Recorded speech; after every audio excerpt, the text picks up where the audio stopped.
This is Rob Tebbutt for Boxing Social in association with Betfred. Delighted, as always, to be joined by, well, heavyweight prospect, contender, star of the future, Fabio Wardley. How are you, Fabio?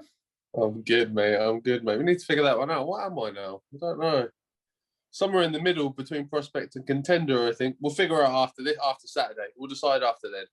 Well, that's what I was going to say. I think we'll probably have a better idea of where you are in your career once you get past, or if you get past, Eric Molina this Saturday. Talk to us a little bit about the fight. A good step up for you in your 11th fight. Yeah, a real massive step up in terms of experience-wise.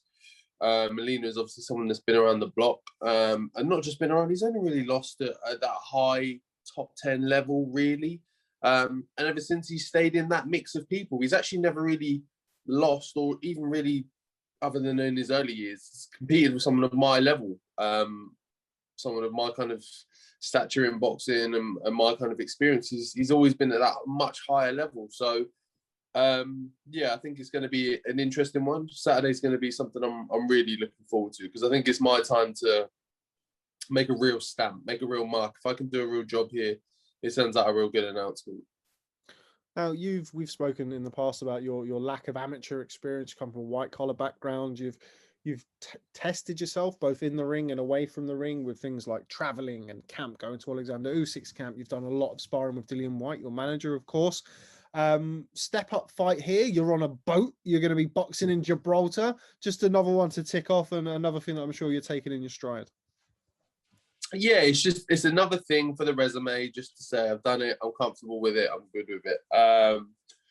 It's just that I think this whole thing is just about taking as much as you can and just running with it and figuring it out, and figuring out how you feel with it and how you can take it all. And I'm just living in the moment, really. I'm enjoying it. I'm loving it.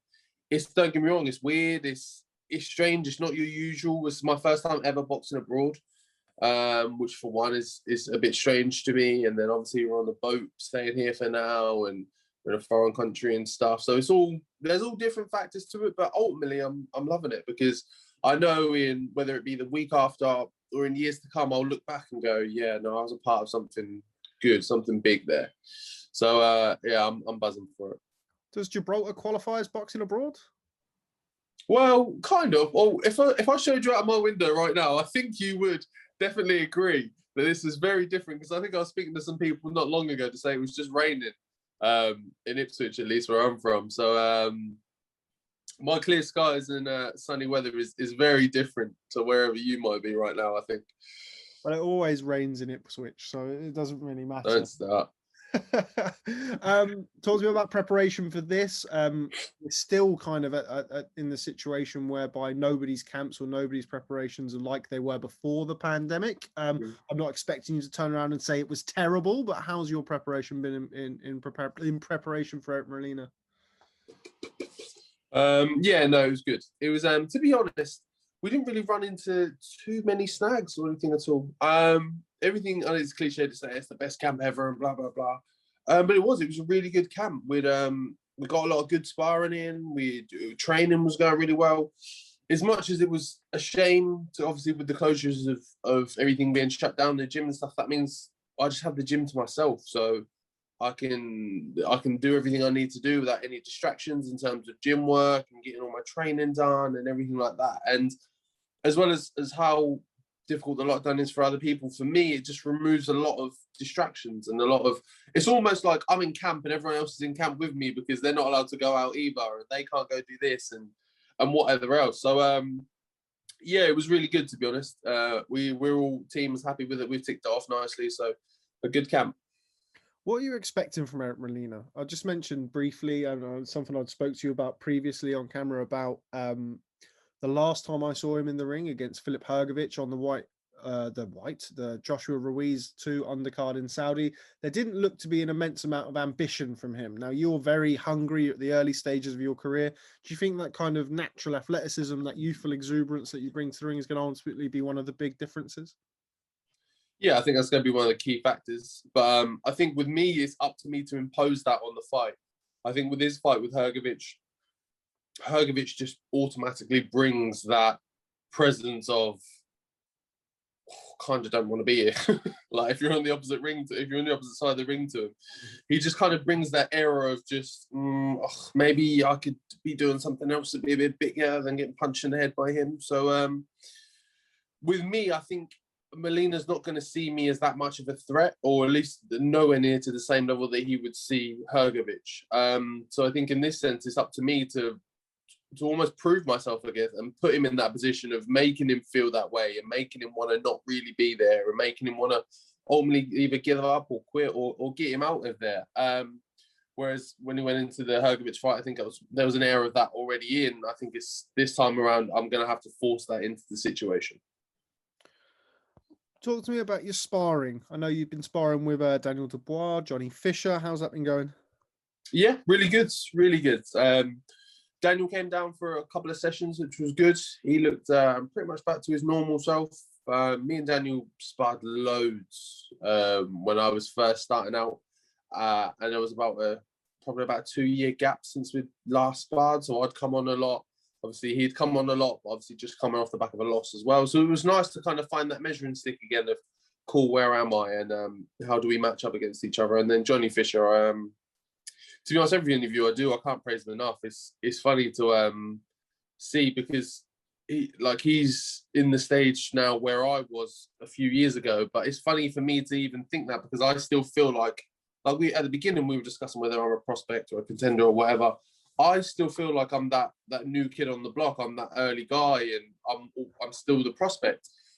Whereas when Johnny comes down to the gym, he's always telling me about what he wants to do in the sport and how he looks to me because I've come off minimal experience and where I am now. And I have to always take a second to think, oh yeah, like shit, I've been here for a little bit now. I've done a few things. So it's always a funny one. But yeah, I can't give Johnny Fisher enough praise, really. He's really, really good, really talented, quick hands, puts his combos together really nicely as well. So I think he's got a bright future in boxing.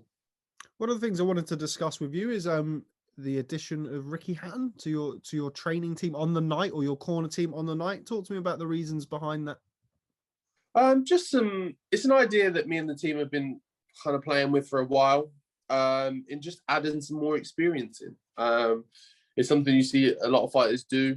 Some of them change completely in terms of their coaching staff. It's not something I'm looking to do, especially not right now, if ever. But I never see any problems with adding a second kind of pair of eyes in, adding a second opinion in. And Ricky's not one who's just only has done it all himself, has also been there for some big fights as well, in the seconds corner. So he knows what to look for, and if things may go a bit south in this Molina fight, he can offer some advice that may bring it back around. But that's all we wanted him there for. It's just a second pair of eyes, a little bit of advice, a calm, cool head in the corner that's comfortable with pretty much anything that might happen. Okay, well, moving on to the main event, Dillian Whyte versus Alexander Povetkin, the rematch. Now, of course, you are managed by Dillian Whyte, so I think it's fair to say we're not going to get a completely unbiased opinion out of you on that one. But huge fight with a lot of implications on the world level, that one. Yeah, it's very all or nothing. It's poker and all the chips are in, all the cards are down. He's got to go for it, and he's got to get him out there, and he's got to finish him up, and he's got to kind of move on because there's the next probably year of boxing will be tied up with Fury and Joshua, which still leaves a lot of good fights out there to be made. And I think Dill will want to be in a prime position for when those things are done to be there and to be right in a position to be fighting for a world title. So you're just frozen there. I'll get you back.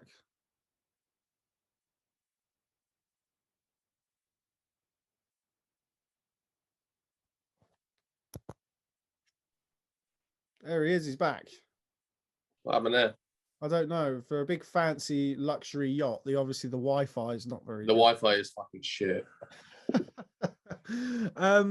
How important is it that Dillian Whyte doesn't allow himself to switch off in this fight? That seems to be kind of the words that are coming out of Team Whyte and the camp, that he was in control of the first fight and ultimately took his eye off the ball, and that's heavyweight boxing. How important is it that it doesn't happen again this time around? Yeah, it's crucial. I think it's a mix of that, and I think he as he got as he went through a few wars and got progressed a bit, he took that kind of real pure aggression side. He didn't take it away, but he tapered it off a bit. So whereas times in the past he'd get someone hurt, you'd see him going for the kill. And there was times where obviously there was twice he went down, but there was other points in the fight as well where Povetkin was a bit hurt and he could have stepped on the gas a bit. And maybe he didn't, out of wanting to be that nice boxer and setting it up for that kind of perfect finish and whatever else, which is fine. But I think with this time around, you're going to kind of see a bit more of that old Dillian Whyte, of someone that's coming to rip your face off with, by any means necessary. However he can get hold of it, he's going to get hold of you. We've kind of heard differing opinions from various people. Like the obvious example when you're looking at kind of heavyweight rematches of recent times is Joshua versus Ruiz, and we saw a real style shift from Anthony Joshua from the first fight to the second fight. What kind of changes, other than being a little bit more aggressive, would you like to see from Dillian Whyte in this fight? I think I'd like to just see him have a bit more bounce and fluidity in terms of his movement and stuff. Because Povetkin he pounces on you, so you need to be ready and light on those feet and ready, because Povetkin will tap, set himself, and then go for you.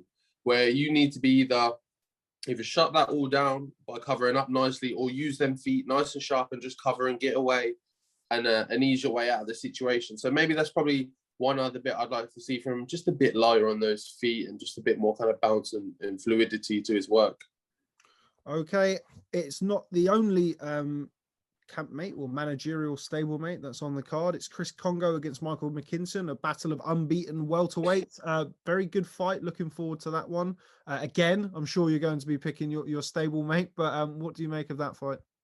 Yeah, I think it's a great fight. I'm really happy for Chris that he's finally getting his opportunity, because he's such a great operator and he can really do a lot in boxing. So it's great to see that he's out on good cards and obviously signed to Team White, and everyone's able to get him out and get him the exposure he deserves, really, because there's a lot of great boxers out there that don't always get the right opportunity. So it's great in this sense that Chris is. And I'm really excited to just see him in there with someone of a real good level. Like, don't get me wrong, his last fight was, again, someone of a good level, but someone he pretty much beat through and through. But this one I don't think will be so easy. He'll have to work for it a bit harder, but I think he'll get there in the end. Okay, well, before I let you go, run us through the three, Team White fights. How are they going to end? Fabio Wardley versus Eric Molina. We'll start with the least important one first. Fabio Wardley versus Eric Molina. Chris Congo versus Michael McKinson. Dillian Whyte versus Alexander Povetkin 2. Fabio Wardley versus Eric Molina will be a 4 to 6 round KO TKO. Chris Congo, I think, will be a points for me. And then Povetkin Whyte will be a 7 to 9 stoppage TKO. For White. Well, I had to double check there. You announced it properly as well. You did Povetkin Whyte and not Whyte. Yeah. Okay, well, Fabio Wardley, always a pleasure catching up with you. Best of luck ahead of your bout with Eric Molina this weekend on the Povetkin Whyte 2 undercard. I'm sure I will catch up with you soon. Cheers, bud. Thank you very much. Catch you soon.